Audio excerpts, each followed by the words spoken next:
Hello dear subscribers, today I will tell you how you can easily add new clock to your iPhone. So if you want to have to know time in more than one city, your native city or not, and you just want to add another city clock. So for doing this you just need to sorry, 1 minute please, and you go to clock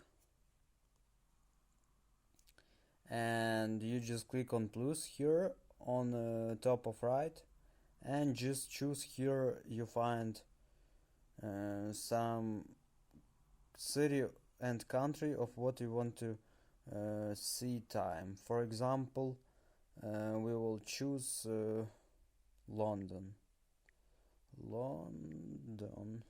Here you can see London, England. So just click on it, and here you can see that it successfully added London time to our word clock, and it means that we can also view what time now is in London. So this is how it works. So thanks for watching, have a nice day, subscribe to my channel, click like, and goodbye.